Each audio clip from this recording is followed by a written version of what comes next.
Hi everyone, my name's Gerald, probably better known as Dragon 1 on the Steve Saunders Honda Goldwing forum.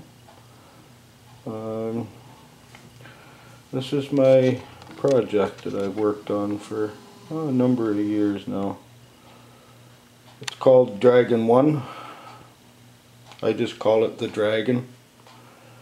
It starts out with a track front end, which almost any Honda rider knows about. Dual disc, totally rebuilt, new discs, new brakes, new lines, new left hand control for the front brake, right hand control for the rear brake. Till now I've always raced him on grass or dirt. We do 200-foot runs. We get up 65-70 miles an hour and a couple hundred feet with the right tires and whatnot. I have tires everywhere. They're up there. The one that I ran is over there for a while. I'm setting them up to do quarter mile here now.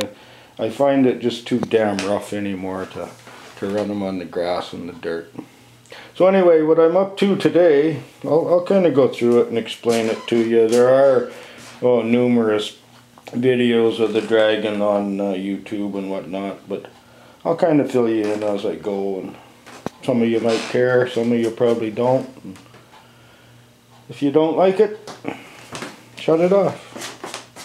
Anyway, what I'm up to here is me and my engineer, actually he's out of northern Australia. He's helped me with this bike tremendously. His handle is Bump Start on the Mazda forum, and he's kind of slapped me along in the right direction, and just lots of good information.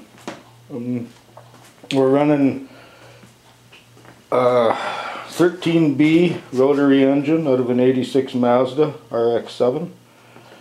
It's totally revamped. It's running on 104 octane propane. All the components are new. I never put any used stuff on here at all. The regulator, it's a Model E regulator, a 200. I guess we'll call it a carb so everybody knows what's happening here. Here are my propane vessels. I run one on each side. They've been tested for 3,000 pounds, but you know, in reality, the valves on the tops of these blow off at I think 315, so I'm way over gunned on that, but that's okay. They're actually breathe oxygen for medical oxygen for breathing. Yonaka aluminum rad. Now that rad, I paid $110 delivered for that rad, and it is fairly light material. It came with the fan and the shroud. It actually came out of Canada. I don't know where it came out of Japan, but I bought it through a company in Canada here. I love that rad. I thought, you know, a little iffy on the price and whatever, but it turned out to be really well. I've just mounted it with pieces of chain, pinned it. That one's actually hinged. It can lift up. And there's two down on the bottom here that they're all welded together, so it's not as flimsy as it looks. It's very sturdy and takes like 5 minutes to remove. I like that wrap. Cools well. Snowmo clutch. Front's actually a Polaris. It came out of a 500 Sportsman ATV or whatever you want to call them, four-wheeler. And the secondary is a team clutch. It's designed for racing and that. I blew two of those up, two stock Polaris units, before I finally decided I needed something a little better. We're running turbo. The cold side I believe is 60 AR. The hot side is 1.15. It's a twin scroll. We're running 3 inches into it and 3 inches out of it. There's So it actually it spools really fast. There's no lag there. By the time you get the throttle cracked and hanging on, she's gone. It works very well. The two red ports you see there, you could compare them, I suppose, a little bit like a 4-barrel carburetor. There's 2 extra ports in these intake ports. 1 extra one in each rotor, and those are activated by about 2 pounds pressure. In the cars they had a little pump thing that made pressure. Here I use my turbo. I use the turbo for everything pretty much to activate it. And what I'm doing here today, I have these 2 units to mount. This one here, just exhaust temperature. And this guy here is air fuel ratio. And that's kind of what I'm up to. I want to put my exhaust temperature will be where the red dot is there, kind of out of the way. That's into a good flow there too. It's before it gets interrupted. And then on the other side, we're going to put it right up in here. You can see the red circle. That's where the air fuel ratio unit will go. It'll be, yeah, it'll just come out like so, 15-degree angle. And that should give me a good reading there. I didn't want to go on the other side of the turbo. There's just not enough room in my exhaust pipe to make things comfortable. It'll be sticking up in the air, so that's what we're going to do here. We're going to put it right in there. And I just drill it, and my Hutterite friend from over by the Dinsmore colony actually built all this turbo or header and stuff for me. He did a beautiful job. His name's Will. He's a really up straight guy, boy. He did a beautiful job and charged me. Well, of course he charged me, but very reasonable. He took a lot of pride in doing it. He's just a very good guy. Okay, so that's what I'm going to do here. Well, I'll just carry on and show you a few other things that I have on it. I have water methanol injection. Actually, this is my intake housing here. Shroud. He sits up. There's my water injector there.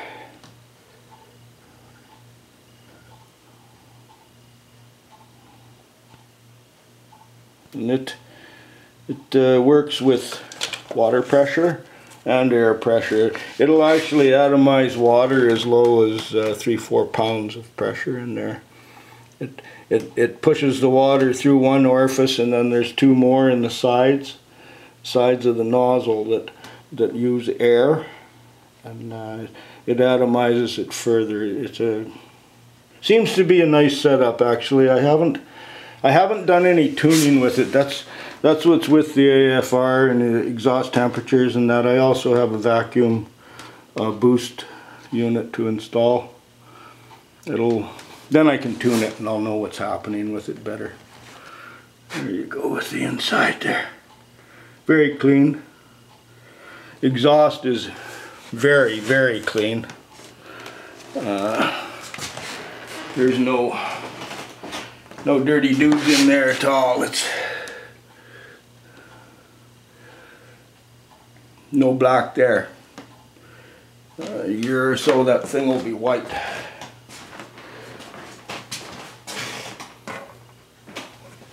So there's my water methanol injector, and I do run a tank down underneath this curved frame. There's one on each side. That's what I run my water in. And the other side I just put air in it.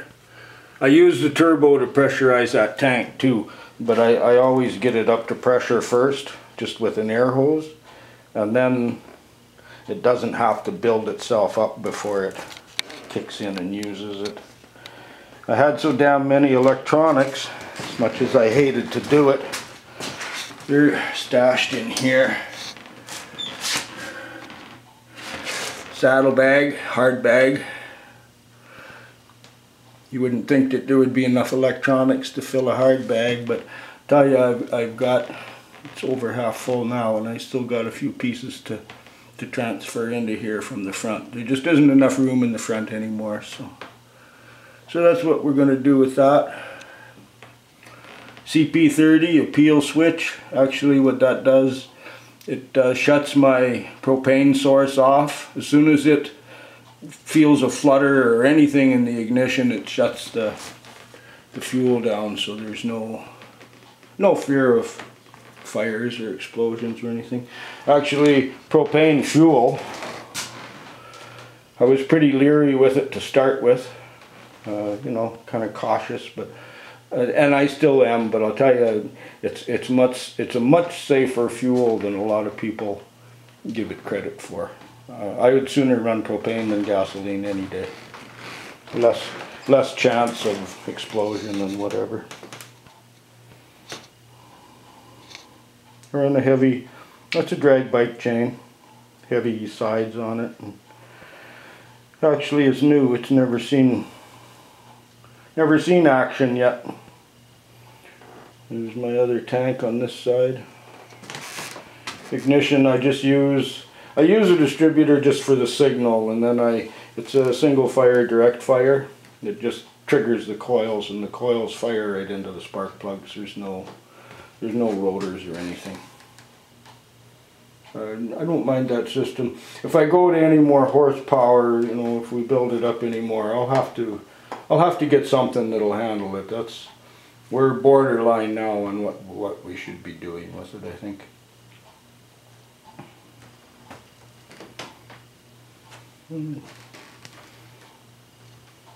My dash pot, it's made out of fiberglass. Actually, I used an old frying pan for a farm, and I just pissed away with it and ground it down and cut it off and sanded it a bit, and that's what you ended up with. Like I say, they're both new. This one here, front brake, one on the throttle side, and I have a push throttle here, right? You know, cranking, and you crank that throttle on, I don't know what would happen.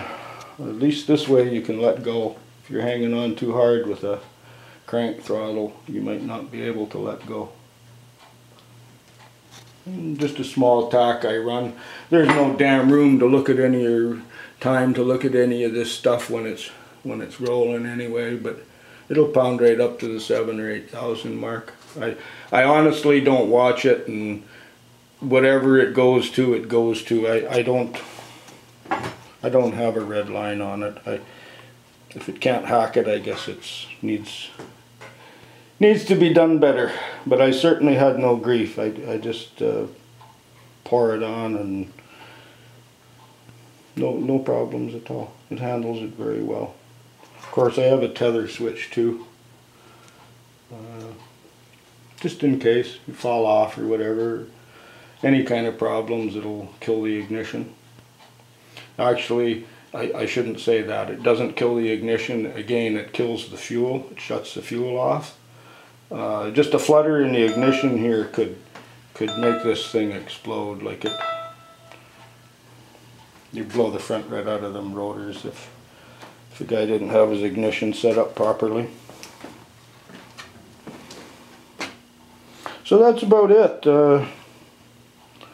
Anybody that has any questions or anything, please feel free to ask. I'm only going to put this up in the Steve Saunders forum. I have many, I think I have 50 or so videos of the build right from the front end. That front end is an 82 off of an 82 Sabre. Like I said earlier, I think probably anybody that has a Honda knows about the track front end. Here's my ignition modules are up here in the front. I had them tucked down in the bottom there, and I burned them bastards out one after another. They just couldn't cool properly. Once I got them out in the air, then it really performed well. They're actually they're modules out of the old GM cars and trucks, 70s and whatnot. They're 4-prong. You could use the smart 7-prong ones, but there's no advantage to it. They're really not that smart. They call them a smart module, but all they do is run a couple other things. You can run injectors and stuff with the 7-prong ones.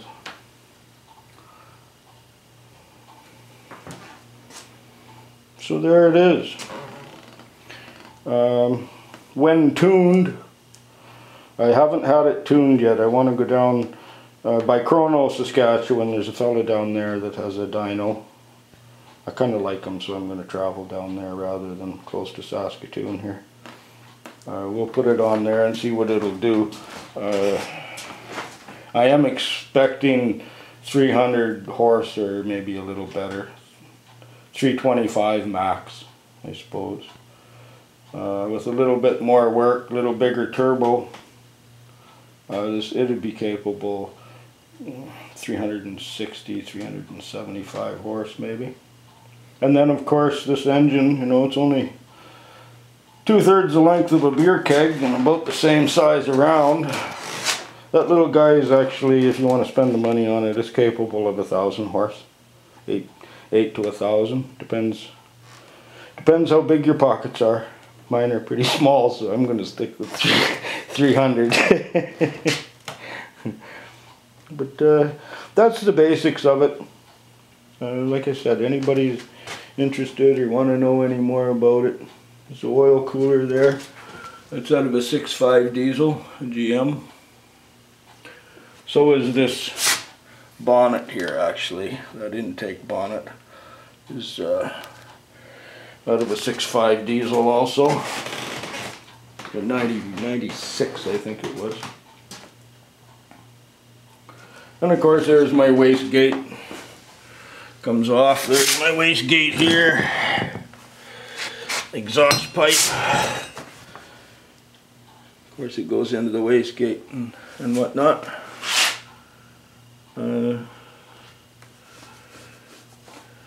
Few relays. I try to, like my fan and that on my rad, of course I have to run it with a relay, because the damn things, when you shut the ignition off, those fans kind of turn into a dynamo, and they'll actually keep it running. They'll keep the fuel and everything on. So I use relays to take care of those deals. As soon as you shut the ignition off, it breaks that whole circuit. Tire, I don't know what's going to happen with this guy. He's a 180 55 ZR 16. Not much of a sidewall on this puppy. I don't know if you can even see that. There you go. Pretty small sidewall, eh? Run them down 10-15 pounds for the pavement, I guess. I wanted to go up to SIR here. It's a drag strip just outside of Saskatoon, but they won't have any of it. They absolutely will not allow this bike on their track. I don't know why. It's very safe. It's very solid. I built all this frame myself. It's all bridge work. Nothing over the top. It's all underneath. There's no spring or nothing to it. I spent a huge amount of time kind of figuring where the braces and whatnot should be and trying to keep it nice and rigid, eh? The engine is bolted to the frame. There are no mounts or anything, and actually that engine has 7 large bolts all the way around it, and then there's 2 brackets. One there with 4 bolts, and there's another one on the other side there that has 4 bolts. Those are also bolted down, like they'd have to rip the engine in half to bend that frame, so it's not as unstable as you might think it might be. There you go. Once I get my turbo off here, actually I'll just take it off right now. Maybe it's just sitting there. Maybe we can have a look down the tube here.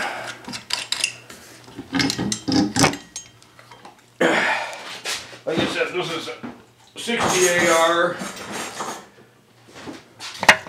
by a 1.15 AR, and it's a double scroll. There's two turbines in the hot side, so it spools up quick, like right away. There's no mucking about there. It's actually it's not an expensive turbo. I think I spent hell, $250 or $300 or something all told for the mounts and fittings and that. And so far it's worked really well. There's no end play, there's no side play, no up and down. You can feel it move a little bit up and down, but I don't know. It would be tough to measure, I think. I need to get a BOV on it yet, blow off valve. It gets a little wild when you let go of the throttle. There's about 10 pounds of boost there that we're going to run now. So there's a lot of air built up inside there, and without a blow-off valve it likes to come right back out where it came from. And it is a little hard on the turbo. I think a little bit that this actually gets used, I don't think it's going to affect it for a long time. I think it'll be fine.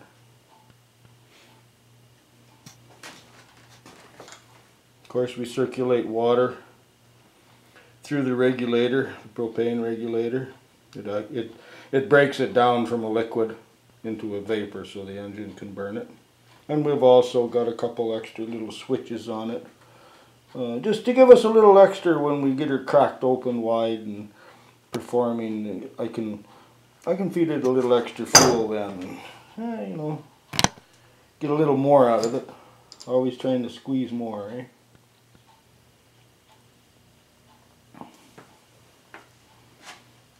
So anyway, there's my project. Okay, I don't just ride a Honda Goldwing. I ride this guy too, and this one here makes my heart go, and the other one makes it calm down. You go for a putt on the other one, it kind of makes things calm. But yeah, this is what I do. Like I say, Bump Start helped me tremendously. He's a brilliant man when it comes to rotary engines. I don't think what he don't know isn't worth knowing. I don't think it's just an ongoing flood of information from him. I just love talking to him. He's always got something new for me to think about or add on or whatever. He's ahead of me, actually. He was thinking propane here 2 years before I actually did the changeover. When we rebuilt the engine, he made sure I built components that would work after when we did go to propane. So there he is. I hope you enjoy it. And if you don't, sorry. Have a good day. Take care. Ride safe.